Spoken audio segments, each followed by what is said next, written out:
Hello. ಹಾ ಹೇಳಿ. Phone ಮಾಡಿದ್ರಿ ನಾನು ನಿಮ್ಗೆ ಬೆಳಗ್ಗೆಯಿಂದನು. ಓಕೆ, ಅದಕ್ಕೆ ಏನ್ ಮಾಡ್ಲಿ? ಏನ್ ಮಾಡ್ಲಿ ಅಂದ್ರೆ ಮಗಳು ಮಾತಾಡ್ಸಿ ಅಂತ ತಾನೇ ನಾನು ಹೇಳ್ದೆ. ನಾನು ದುಡ್ಡು ಕೇಳಕ್ ಫೋನ್ ಮಾಡಿದ್ನ ಏನ್ ಮಾಡಕ್ ಫೋನ್ ಮಾಡಿದೆ? ಓಕೆ, ಈಗ ಹೇಳ್ತೀನಿ. ಒಂದ್ ನಿಮಿಷ ನನಗಿರೋ ಒತ್ತಡ ನಿಮ್ಗೆ ಕಲ್ಪನೆ ಇಲ್ಲ ಅಂತ ನಾನು ಅವತ್ತೇ ಹೇಳಿದ್ದೀನಿ.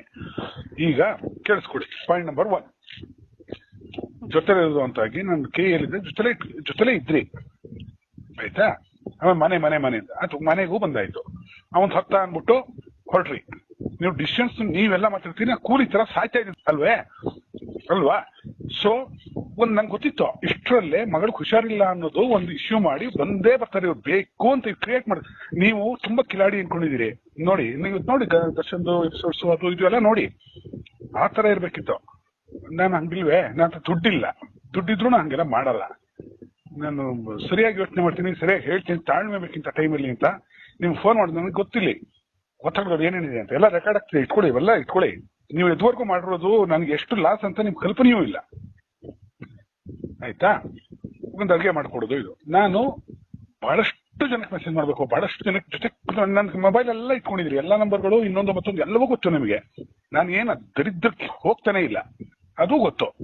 ಆದ್ರೂ ನಾನು ಕಂಟ್ರೋಲ್ ತಗೋಬೇಕು. ನಾನು ಕಂಟ್ರೋಲ್ ತಗೊಳಕ್ ಆಗಲ್ಲ. ಇದ್ರೆ ನಾನು ಸಾಯೋದ್ರೊಳಗೆ ಒಂದಷ್ಟು ಮಾಡಿ ಕೊಟ್ಬಿಟ್ಟು ಸತ್ರ ಸಾಕಾಗಿದೆ ನಂಗೆ. ಅದೊಂದೇ ಟಾರ್ಗೆಟ್ ಇಟ್ಕೊಂಡಿರೋದು ನಾನು.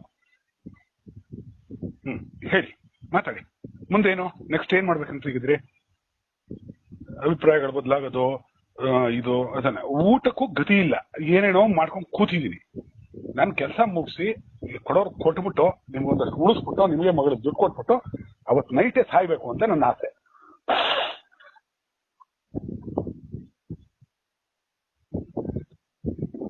ಹಲೋ, ಇದ್ದೀರಾ? ಅಲ್ಲಲ್ಲ, ಇದು ಗೊತ್ತಿದ್ರೆ ನೀವೆಲ್ಲ ಟೆಕ್ನಿಕ್ ಬಳಸಲ್ಲ. ಗೊತ್ತಿದ್ರು ನನ್ನ ಕಂಟ್ರೋಲ್ ತಗೊಂಡು ನಿಮ್ದು ಏನೋ ತರಲಿದೆ, ನೀನ್ ನಡೀತಿದೆ, ಅಡಿಗೆ ಮಾಡ್ಕೊಟ್ಟು ಎಷ್ಟು ವರ್ಷಗಳಾಗೋಯ್ತು. ಒಂದೊಂದೇ ಅವಾಗ ಅನ್ನೋದು ಮತ್ತೆ ಮನೆ ಅಲ್ಲಿಗೆ ರೆಡಿ ಮಾಡಿ ಐಟಮ್ಸ್ ಎಲ್ಲ ಒಂದ್ ಕಡೆ ಸೇಫ್ ಮಾಡಿ ಇಟ್ಟಿದ್ದೀನಿ. ಆಯ್ತಾ? ಈಗ ನಾನು ಬಿಸ್ನೆಸ್ ಮಾಡಿ ಯಾರ್ಯಾರು ಕೊಡ್ಬೇಕು ನಾನು ಈಚೆ ಹಾಕ್ತೀನಿ. ನಾನು ಈಚೆ ಅಲ್ಲ. ಹೋಗು ಅಂದ್ರಿ, ಬಂದೆ. ಹುಷಾರಿಲ್ಲ, ನೀನ್ ಹೋಗಿ ನೀನ್ ಸುಧಾರ್ಕೊಂಬ ಅಂತ ಬಂದ್ಮೇಲೆ ಬರ್ತಿದ್ಯಾ? ನೀವೇ ಸರಿ. ಅಯ್ಯೋ, ಇದನ್ನ ಕೇಳಿಸ್ಕೊಳ್ರಿ. ಮಾತಾಡ್ಕೊಡ್ದು. ಈಗ ನಾನು ಬದಲಿದ್ದೀನಿ, ಕೇಳಿಸ್ಕೋಬೇಕು. ಒಂದೇ ಒಂದು ಪಾಯಿಂಟ್. ನೀವು ಬಂದ್ರಿ, ನಿಮ್ದು ಪಾಯಿಂಟ್ಸ್ ಎಲ್ಲ ನೀವು ಕ್ಲಿಯರ್ ಆಗಿ ಹೇಳ್ತಿದ್ರಿ. ನಾನು ನಿಮ್ಗೆ ನಾಳೆ ಒಂದು ಮೆಸೇಜ್ ಕಳಿಸ್ತೀನಿ ನೋಡಿ. ನನಗೆ ಅದಕ್ಕೆ ಟೈಮ್ ಇರ್ಲಿಲ್ಲ. ನಂಗೆ ಬೇಕು ಬೇಡದ್ದು. ನಿಮ್ಗೆ ಏನೋ ಒಂದಷ್ಟು ಮಾಡ್ಬಿಟ್ಟು ಸಾಯ್ಬೇಕು ಅಂತಾನೆ. ನೀವೇನು ತಪ್ಪು ಮಾಡ್ತಿಲ್ಲ, ನಾನ್ ತಪ್ಪು ಮಾಡಿ ನಾನ್ ನಿಮ್ಮನ್ನ ಮೇಲೆ ಹುಟ್ಟಾಕೊಂಡು ಹೇಳ್ತಿದೀನಿ. ಮಾಡ್ತಿದ್ದೀರಾ? ಇವಾಗ ಈ ಮಗುನ ಇಟ್ಕೊಂಡು ನೆಪ ಮಾಡ್ಕೊಂಡು ಹೇಳ್ತಿದೀನಿ ಅಂತಾನ? ಅಷ್ಟೇ ಅಲ್ಲ, ಅದು ಸ್ಕೀಮ್. ನಿಮ್ಗೆ ಒಂದ್ ಕಡೆ ಇರಕ್ಕಾಗಲ್ಲ, ಅಲ್ಲಿರ್ಬೇಕು ಇಲ್ಲಿರ್ಬೇಕು. ಇದು ರೂಮ್ಗಳು ಮಾಡ್ಕೊಂಡು ಹೋಟೆಲ್ ರೂಮ್ ಅಲ್ಲಿ ಯಾವ ಹುಡುಗಿಗೆ ಅಷ್ಟೊತ್ ಮಾಡ್ಬೇಕು, ಯಾವ ಹುಡುಗನ್ ಕತ್ಕೋಬೇಕು, ಯಾರ ಜೊತೆ ಏನ್ ಮಾಡ್ಕೋಬೇಕು ಅಂತ ನನ್ಗೆ ಪ್ಲಾನ್ಗಳು. ಓಕೆ, ಇಲ್ಲ ತಪ್ಪು, ಮತ್ತೆ ತಪ್ಪು. ನಾನು ಆತರ ಹೇಳ್ತಿಲ್ಲ, ನಾನು ಹೇಳ್ತಿರೋದೇ ಬೇರೆ. ನಿಮ್ಗೆ ಅದು ನಾಳೆ ಮೆಸೇಜ್ ಕಳಿಸ್ತೀನಿ. ಇರಕ್ಕಾಗಲ್ಲ ಅಂದ್ರೆ ಇನ್ನೇನು ಅರ್ಥ? ಅದು ನಾನು ನಾಳೆ ಮೆಸೇಜ್ ಅಲ್ಲಿ ಕಳಿಸ್ತೀನಿ. ನನ್ ಬಿ ಪಿ ರೈಸ್ ಮಾಡಿಸ್ಬೇಡಿ, ನಂಗೆ ತುಂಬಾ ಸುಸ್ತಲ್ಲಿದ್ದೀನಿ. ಬದುಕಕ್ಕೂ ಆಗದೆ ಸಾಯಕ್ಕೂ ಆಗದೆ ಹಿಂಗಿದ್ದೀನಿ, ಈ ತರ ಇದ್ದೀನಿ, ಆಯ್ತಾ? ಹೇಳಿದ್ದೀನಿ ಈ ಟೈಮಲ್ಲಿ ಬಿಸ್ನೆಸ್ ಆಗೋವರೆಗೂ ತಾಳ್ಮೆಯಿಂದ ಇರ್ಬೇಕು ಅಂತ ಹೇಳಿದೀನಿ. ಒಂದೊಂದು ರೂಪಾಯಿಗೂ ಸಾಯ್ತಾ ಇದ್ದೀನಿ. ಹೀಗಿದೆ ನನ್ನ ಪರಿಸ್ಥಿತಿ. ಇದು ಮಧ್ಯಾಹ್ನ ಇಷ್ಟೆಲ್ಲ ಮೂರ್ ಕೆಡ್ಸ್ಕೊಂಡ್ರೆ ಕೆಲಸ ಮಾಡಕ್ಕಾಗಲ್ಲ. ಆಯ್ತು, ಏನೋ ಮಾಡಿ ಮಾತಾಡಿದೀನಿ. ಅದಕ್ಕೆ ಹೊರಗೆ ಬಂದಿದ್ದು ನಾನು. ತೊಂದರೆ ಕೊಡ್ಬಾರ್ದು, ಜಗಳನೂ ಮಾಡ್ದಂಗ್ ಬಂದಿದ್ದು ಇದಕ್ಕೆ. ಅದಕ್ಕೆ ಆಯ್ತು, ಸಂತೋಷ. ನಾಳೆ ಒಂದು ಡೀಟೇಲ್ ಮೆಸೇಜ್ ಕಳಿಸ್ತಾ ಇದ್ದೀನಿ, ನೋಡ್ಬೇಕು ದಯವಿಟ್ಟು. ಎಷ್ಟೊತ್ತಿಗೆ ಅಂತಲ್ಲ, ನಿಮ್ಗೆ ನೀವು ಓದ್ಬೇಕು. ನೀವ್ ಅದನ್ನ ಓದಿ, ನಿಮ್ಮದೆಲ್ಲ ನೀವು ಓದ್ಬೇಕ್ರಿ.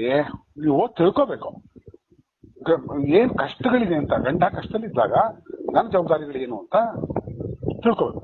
ನಾನೊಂದು ಲೆಟರ್ ಬರೆಯೋದಂತ ಬರದೇ ಬರ್ತೀನಿ, ಕಳಿಸ್ತೀನಿ ನೋಡಿ. ಮೈರೋ ಶೇಖ ಶುರು ಆಗೋಯ್ತು ನನಗೆ. ಇರ್ಲಿ, ಒಳ್ಳೇದಮ್ಮ, ಮಾಡ್ತೀನಿ ಬಿಡಿ ನಾಳೆ. ಹೇಳಿ, ನನ್ ಜೊತೆ ಸಂಸಾರ ಮಾಡಕ್ಕಾಗಲ್ವಾ? ಬೇಡ, ಬಿಟ್ಟಾಕ್ಬಿಡಿ. ನಾನು ಅದನ್ನೇ ಗ್ರೂಪ್ಗೂ ಹೇಳಿದೆ ನೋಡ್ರಿ. ನನ್ಗೆ ಆಯ್ತು, ನಮ್ಮಿಬ್ರದ್ದು ಮಧ್ಯೆ ಅವ್ರಿಗೆ ಬೇಡ ಅನ್ನೋದು ಗೊತ್ತಾಗ್ಬಿಟ್ಟಿದೆ ನನ್ಗೆ. ಅವ್ರಿಗೆ ನನ್ನ ನೋಡಿದ್ರು ಆಗಲ್ಲ ಅನ್ನೋದು ಗೊತ್ತಾಗ್ಬಿಟ್ಟಿದೆ. ನನ್ನನ್ ಬಿಟ್ಟಾಕಿ ನನ್ ಮಗಳನ್ನ ನೋಡಕ್ ಹೇಳಿ ಅಂತಾನೆ ಹೇಳಿದ್ ನಾನು ಅವತ್ತು. ಆಯ್ತು, ನಿಮ್ದು ನೀವು ಮಾತಾಡಿ. ನಾನು ನಾಳೆ ಮೆಸೇಜ್ ಕಳಿಸ್ತೀನಿ, ಓದಿ ಆಮೇಲೆ ಮಾತಾಡೋಣ. ಅಷ್ಟೇ ತಾನೇ, ನಿಮ್ಗೆ ಫ್ರೀ ಆಗಿರ್ಬೇಕು ಅಂತಾನೆ ನಾನ್ ಬಿಟ್ಟಿರೋದು. ನಾನ್ ನಿಮಗ್ ತೊಂದ್ರೆ ಕೊಡ್ಬಾರ್ದು, ನಿಮಗ್ ಟಾರ್ಚರ್ ಮಾಡ್ಬಾರ್ದು, ಅವಳು ಹಂಗ್ ಮಾಡುದು ಇವಳು ಹಿಂಗ್ ಮಾಡುದು ಅನ್ಬಾರ್ದು ಅಂತಾನೆ ನಾನು ಬಂದ್ಮೇಲೂ ಒಂದ್ ಮೆಸೇಜ್ ಹಾಕಿಲ್ಲ ನಿಮ್ಗೆ. ನಾನ್ ಯಾಕೆ ಬರ್ತೇನೆ ನೋಡ್, ಅವಾಗ ಬಂದ್ ನಿಮ್ಗೆ ಟಾರ್ಚರ್ ಕೊಡ್ಬಾರ್ದು ಅಂತ ನಾನು ಹಾಕೊಳ್ಳೋ ಬಟ್ಟೆಗಳು. ಹೆಂಡತಿಯ ಕರ್ತವ್ಯ ಗಂಡನು ನೆಮ್ಮದಿಯಾಗಿರೋದು. ಗಂಡ ಮುನ್ಸ್ಕೊಂಡ್ ಹೋಗಿ ನನ್ ಮೇಲೆ ಚಪ್ಪಲಿ ಹೊಡ್ಬೇಕು, ಹೋಗಿ ರೂಮ್ ಅಲ್ಲಿ ಕುತ್ಕೊಂಡಿದ್ರು ಅವ್ನ್ ಕೆರದಲ್ಲಿ ಹೊಡ್ಕೊಂಡ್ ಬರ್ಬೇಕಾ ಈಚೆ ಕಡೆ? ಇದನ್ನ ನಾಳೆ ಪ್ರೂವ್ ಮಾಡಿ ಕೋರ್ಟಲ್ಲಿ. ಕೋರ್ಟ್ ಕೊಡಂಗಿದ್ರೆ 2 ತಿಂಗಳು ತಡ್ಕೊಂಡಿದ್ದು ಕೋರ್ಟ್ ಕೊಡ್ಬೇಕಾರೆ ಹೊಡೆದು ಕೊಲೆಗಳು ಮಾಡಿ ದುಡ್ಡಿಲ್ಲ ಅನ್ನೋ ಕಾರಣಕ್ಕೆ ಎಲ್ಲರೂ ಒತ್ತಡ ಆಗ್ತಾರೆ. ನೀವು ಆಗ್ತಿದ್ರಿ, ನಿಮ್ದೊಂದು ಸ್ಕೀಮ್ ಇತ್ತು, ಅದು ಆಗಿಲ್ಲ.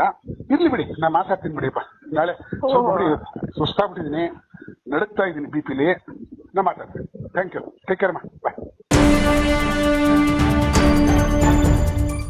ಕನ್ನಡಿಗರ ವಾಣಿ, ಇದು ನಿಮ್ಮ ವಾಣಿ. ಇಂತಹ 10 ಹಲವು ಸುದ್ದಿಗಳಿಗಾಗಿ ಕನ್ನಡಿಗರ ವಾಣಿ ಫೇಸ್ಬುಕ್, ಇನ್ಸ್ಟಾಗ್ರಾಂ, ಯೂಟ್ಯೂಬ್ ಚಾನೆಲ್ ಅನ್ನು ಸಬ್ಸ್ಕ್ರೈಬ್ ಮಾಡಿ.